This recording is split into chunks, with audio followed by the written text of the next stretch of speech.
Ready, go.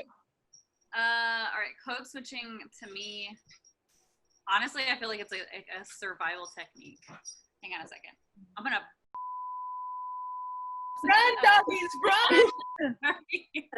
Run! The practice of alternating between two or more languages or varieties of language in conversation. So that's my definition of a code switch. I'm kidding.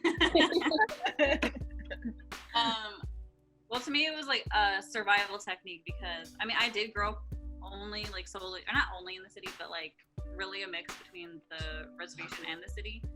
But I feel like the more friends I had were from the city and like were white people. So to me, when I did talk like that, or when I kind of got along and kind of didn't make something as like traditional or as like cultural, even though I really love my culture, I love culture in general, I feel like it was more like a survival, like an avoidance technique, like growing up, just because like I just didn't want to, I kind of wanted to like avoid topics or like avoid talking about stuff. So I feel like, I don't know, doing stuff. And then like whenever I would work at, like funny story would be like when I would work at jobs, like in the city, I'd be the only brown person. So usually they would think I was like Mexican and so, or like didn't speak English.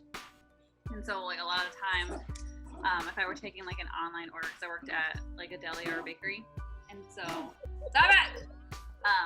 And so I would answer the phone like, "Hi, this is Raquel. Like, how can I help you?" And I would like talk like white, and so they would be like, "Oh my God, thank you so much." But then when they showed up, they were like taken back. They were like, "Oh, they didn't think it was me on the phone." And so, but I feel like I really used like my whiteness, I guess if that's a thing, to really like get by or like to survive. Because if I were to submit to talking res, I know that's like talking res or talking like the people around me, then I would be, it's more of like I'm less superior. But I kind of used like code switching to like survive and like not have to deal with, even though I already do deal with it because I am brown, but it's like it's not as harsh to me as it would have been if I had talked another way. I always think about the professional events that I've been to that are like native professional events. So, you know, sometimes they have like key speakers or, you know, people who speak in these different workshops who are non-native. And, you know, when you engage with those non-natives, like after this seminar or like during like a mixer, you know, I've used in like my professional voice with these non-natives, and then like when you see all these other natives, you go up to talk to them, it's like you hear their res tone, so it kind of like brings out your res tone too. And then it's like when you start off your conversation and you're talking, and it's like the more resier you become, like your voice. And all of a sudden, you know, you're just laughing and joking. You know, like you said, we're all about, you know, natives, we're all about humor. So it's just like having conversation along with like joking with each other. So that's kind of an experience I've had before. So yeah, I think code switching is definitely a way of surviving. And for me, I think I figured it out. Well, so in high school, I went to school on the res, but my res is like, there's a lot of non-natives on our res. And so actually the high school that I went to was majority non-natives. Like I could probably count on one hand how many native kids were in our high school. And it was like super small. We only had 120 kids in our whole entire high school. So it also was like very small. But, and so I feel like I code switched even like in high school a lot. But when I got into college, it was like, cause that's when I started hanging out with people more from Brownie, like on the Blackfeet res. And so like I used a lot more slang, and I feel like I really found my identity as like a Indian person, you know? And then so I feel like my code switching got way more intense when I got into college, because then too I was in more professional spaces as well. But I remember one time, and me and my cousin, we were presenting, and then we got done presenting, and I remember one of our professors who was there watching us present, she was like, her comment was, "Oh my gosh, you guys speak so articulate for being from the res." And my cousin, he just like looked at me, and I could tell he was just like so offended. And I was like, oh my God. Cause yeah. And we like, at first, you know, when you like, cause it was like a microaggression, right? But like, she's like, oh, well, I didn't mean it like that. And it's like, okay, yeah, but you're pretty much telling us that like, if we're from the res, we can't talk right, you know, like, and then like, I think my thought process at that point was like, you want to hear me talk like I'm from the res? Because I can. But yeah, like, I'm gonna get Resi up in here because I can get real Resi real quick. Yeah. I'm like, oh, you want to see me become less articulate? Is that what you're telling me? I thought of code switching when it came to like, the three things that I thought of was like when Turquoise, when you and I first met, like, I thought that was cool just because I was like, I was talking all professionally because I was an executive director at the time, you know? So I always had to carry myself in like a professional way when I'm interviewing. But I felt when I first met Turquoise that I already knew she was Native, but I already automatically felt like I could just let my guard down right away. So that's what I feel about like code switching. I think it's more of a connection and relatability, like in that way. So that's why I think about it as a resiliency skill too. Like they're all kind of connected in regards to identity and things like that. But yeah, when I first met you, and anytime I go back home, like I don't want to talk professional when I'm home. I want to like be loud and say all my slang and joke around and maybe fit in some professional things within that, you know? Like, that's how I'd want to see it. And I don't know. I really feel torn with that last one about if it's a resiliency skill. It's like yes and no, because yes, I believe that we should implement like education upon like the youth or like future people. But education doesn't necessarily mean the way you talk. Like you can talk however way and still be educated. So I feel like whenever I was growing up though, I learned like this is what I learned. Like I didn't learn that you can be from the res and like you can bring all that with you. Like you had to choose between representing your people, like something, or like kind of separate. It has to be separate is what I was always taught. So I feel like the way I was taught was wrong. Like you can be, you know, resi or like have slang or whatever and still be successful. But that wasn't implemented on me whenever I grew up. Interesting. I dig it. You gave me a totally different insight. Yeah, I wasn't thinking of it like that, but it is. I think my biggest thought was, or the thing that stood out to me was how you said that it was how you were brought up, right?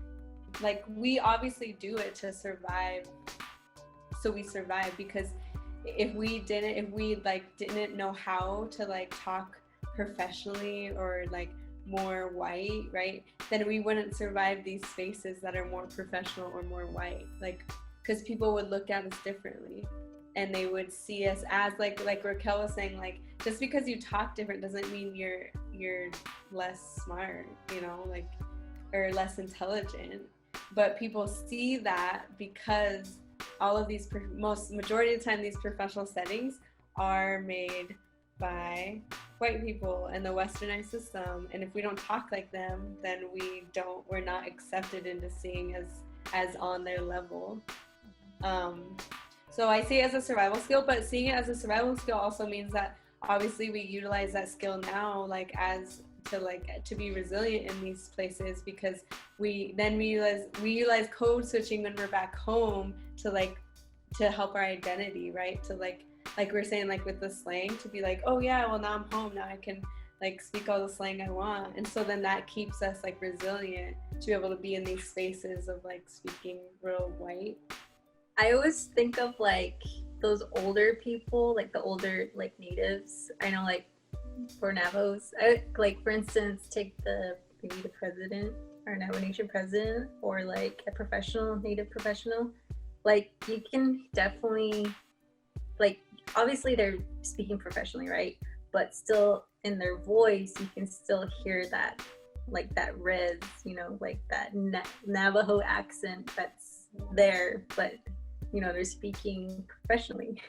I have a story, actually, another story of code switching. So it wasn't me though; it was a girl that I was going to school with whenever I was at Haskell. So she was one of the cheerleaders, and every time I saw her, I was like, because I remember like a little bit being like a little bit judgmental because I was like, I talk like a white girl, but like she really talked like a white girl, like more than me. And so I didn't know her name. I just knew her as like, oh, that girl like really, really talks white, like, which I wasn't like trying to be that, but I was like, I'm sorry, that's all I could think. And so, but then I remember like hearing her in class, and she was talking to her friends, but she was whispering, and like her voice sounded nothing like that. Like she was just like being like resi or like talking normally. But then the teacher asked her something, and she was like, oh, I was just gonna say da da da, and she started talking like that again. But I was like, oh my god, like she doesn't even talk like that. So it was like, I've never seen that before, because I was like, I mean, like the way I talk is like the way I've only switched, like I don't have like a different voice other than this. I mean, like this is my voice. So like that made me feel like kind of like crazy. I was like, do I do that? Like I don't know. It kind of like made me think about that too. But then yeah, like whenever I go home, like I don't necessarily talk much different. Like I add slang, but I don't like have a different voice and everything. Like her voice totally changed. So it's was like, yeah, I had to think about that too whenever I thought about like the switch, because I was like, do I have a switch? Like, what is my switch? I remember, yeah, so my mom, well, okay, granted, my mom has like smoked cigarettes for like 45 years. Probably not that long, but a long time. So she has a really deep voice in itself.